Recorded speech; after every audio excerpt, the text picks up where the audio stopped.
This is KGW News at Sunrise. We had only one choice. It's not true that the Pac-12 was falling apart and it was so unstable that you had to head for the exits. The Pac-12 falls apart if you leave. A heated meeting over the future of the Pac-12. So after the Ducks doubled down on their decision to exit the conference, state lawmakers suggested a solution to help Oregon State, one of the only two schools left in the Pac-12. And students from Portland are in the nation's capital pushing lawmakers to act on climate change. We break down their list of demands in the Green New Deal for schools. Today is also National Coffee Day. I mean, big headline, it's Friday. But here's the subtitle, National Coffee Day. So if you ask our viewers where's their favorite spot to get a cup of joe, you're going to get a lot of different answers, but this is definitely a popular spot. Country Coffee. They've got lots of stands around the area. This is their spot in Fairview, and that's where Sunrise photographer Chad Dehart starts his Friday morning. Well, that looks good. I mean, come on, caffeine at this hour of the day, I'm in no matter where it's from. Necessary. We're all empty-handed. How you holding up? Are you? I'm a need little a refill. empty. Yeah. I do. Yeah. It's me and the guys. Christine is off today and Monday, but she'll be back next week. I'll say it, you lucky girl. All right, let's take a look at the radar this morning. We have rain mainly just to the south of Portland, kind of nipping up into the metro area. Notice if you are traveling up to Seattle, it's dry. Salem, it's been a rainy last couple of hours. You're on the back edge of this current low rain band that's moving through. It's raining out in parts of the gorge and up into Mount Hood. The tail in the weather today is that what I just showed you is going to generally stay south of Portland, and then this afternoon start slipping off to the east. So we're at 56. We're cloudy in downtown. There are the rainy areas I showed you on the radar, but nothing in Portland at the moment. And as we go through the day, most of the rain is going to be to the south of the Rose City, and then even later today, folks in Salem, for example, will start to dry out.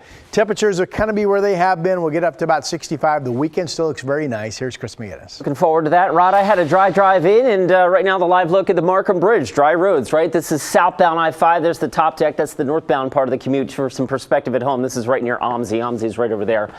Traffic's flowing freely on that side of town. No crashes, no unexpected delays. A good way to start our Friday morning commute, guys.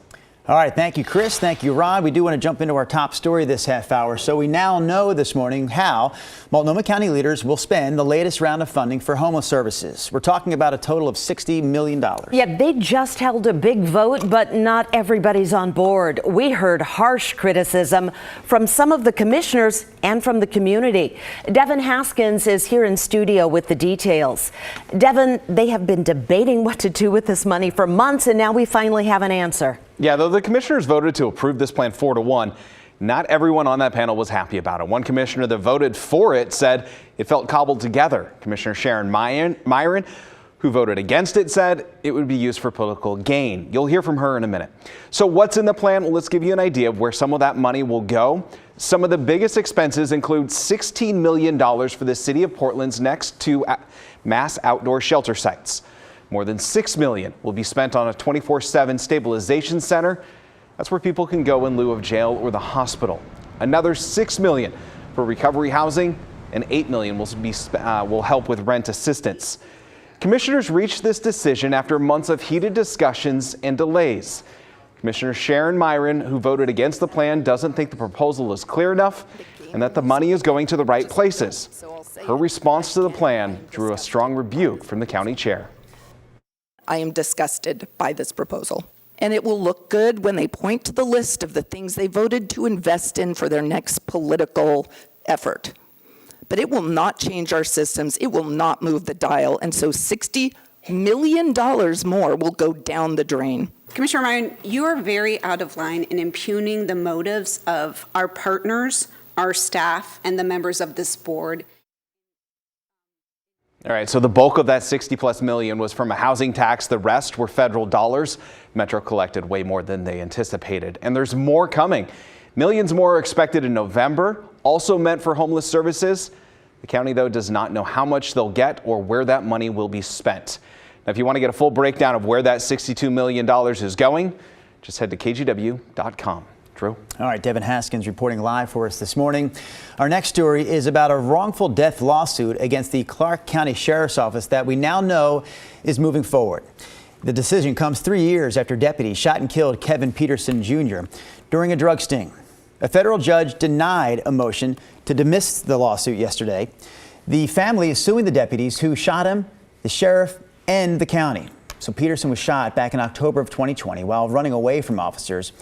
He had a gun with him, but the lawsuit claims at the time he was shot, he posed no immediate threat to anyone. The deputies who fired their weapons have already been cleared of criminal wrongdoing, but this is a civil case now, accusing those deputies of negligence and excessive force. The trial is set to begin on October 30th. Student activists from Portland are part of a contingent in Washington, D.C. this morning. They're pushing for lawmakers to pass the Green New Deal for Schools Act. The organizers released a list of 5 demands. They want school buildings to be run on renewable energy and for schools to provide free and healthy lunches to all students. They also want training for green jobs, a stronger climate component in school curriculums, and for districts to develop disaster plans for extreme weather events. We talked to one 17-year-old graduate of Grant High School who was at the nation's capital yesterday as the act was introduced. The federal government is the only entity that has the resources to stop this crisis at the speed and scale that we need. Some of the activists were arrested after staging a sit-in at House Speaker Kevin McCarthy's office. Employees who work at Kaiser pharmacies across the country are set to strike starting this Sunday. That's if a final round of negotiations scheduled for today does not result in a deal. So the union representing these workers is accusing Kaiser of attempting to cut them out of communications and bargaining sessions, also accusing them of unfair labor practices and interfering with union activities. This involves about 4,000 Kaiser employees here in Oregon and Southwest Washington. Now to an update on a story we brought you here on Sunrise yesterday. The mayor of West Linn is upset with ODOT for asking the public to take a survey about tolling on I-5 and I-205. The mayor wrote that letter to ODOT leaders accusing them of trying to, quote, manipulate public input to receive only positive feedback. The mayor pointed to what he calls misleading questions, a lack of context, and a flawed survey design. You can check out the survey for yourself until October 9th. The web address is there on your screen. There are 3 tolling designs for people to choose from. ODOT says they were developed after 6 years of input from community members and regional partners. Well, the president of the University of Oregon doubled down on the school's decision to leave the Pac-12. It happened at a meeting with lawmakers yesterday in Salem. Both presidents from both schools, the U of O and Oregon State University, were at this meeting. During the meeting, the president of the U of O said that the decision to join the Big Ten was in the best interest of students at the U of O. The Ducks are projected to earn about $30 million a year under their media deal with the Big Ten.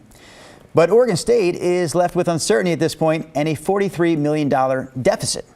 OSU's president blamed Oregon for leaving the Pac-12 at the last minute. Lawmakers floated the idea of the Ducks helping the Beavs cover that difference. Is there a role for the University of Oregon to step up and fill some of that hole? And I would ask President Schultz, but it looks like he left. Well, after answering a couple of questions, both presidents from the U of O and Oregon State got up and left. Lawmakers say they plan to follow up with them at a later meeting. As far as what's next for Oregon State's conference situation, they say they are still exploring all available options, whatever they may be. I mean, maybe he had a meeting. Not a good look, though. I was like, what? Yeah. All right, Mr. Hill, we finally made it to Friday. So it's my job to bring weekend happiness. Oh, good. So here we go. Yes, please. Let me do my job. All right, it's been a rainy week, which was thumbs up, right? The fire situation is so much better than it was a week ago. We've been reporting on that, how beneficial the cooler weather and the wet weather has been. Notice a little curl here. This disturbance is tracking to our south, and that will take the rain eventually more to our south and off to the east during the day. Now, my number one story is if you look from Portland up to Seattle, it's dry. It stays that way today. There's no rain chance up here at all. So Portland's right on the northern edge of rain at this hour. And while we could still see a few passing showers through downtown during the morning, Tillamook's got a little bit of rain shower activity. Most of today's rain is clearly going to be to the south and then eventually moving off to the east. So pretty dry day overall in Portland. Certainly a wet morning for you folks down in Salem. Here's Futurecast at 8:30 this morning. Pretty good rain shower moving through Eugene. Now at 2 o'clock, here is the kind of eastward push of everything starting to move out of Salem. And it's very possible that we'll get some decent breaks in the cloud cover this evening. We have the rising harvest moon tonight in the eastern sky in the 7 o'clock hour. Hopefully we'll get to see that. Should be quite spectacular. Here's your weekend. Now, I do believe there's at least a chance of a scattered shower in the afternoon tomorrow popping over the Cascades. Other than that, I have no rain chance of the coast and really no chance of rain in the valley as well. Just maybe some scattered stuff over the Cascades. So that's weekend happiness, right? That's a dry day with some decent sunshine. And Sunday, no rain chances anywhere. Even over the mountains, it will be completely dry. The bricks are quiet right now. The flag's blowing a little bit in downtown Portland. Northwest winds at 3 out at the airport. 56 is the temperature. 54 down in Salem. These numbers are where we've been the last several starts. A little bit warmer because you have cloud cover out east today. Burns and Baker City each holding in the 40s instead of being down around freezing. So morning rain, decreasing afternoon showers in the mid-valley. Highs only around 60. That's cool for this time of the year. Up in southwest Washington, a lot of you would simply be dry. There's a shower chance, mainly in Vancouver. I don't think there's any rain chance today up in Longview. Forecast. Here's the weekend happiness. Partly cloudy, 68 tomorrow. Mostly sunny on Sunday, 72 degrees. Still looking at some rain developing on Monday or Tuesday. Let me say it again. Weekend happiness. Love it. Thank you, Rod.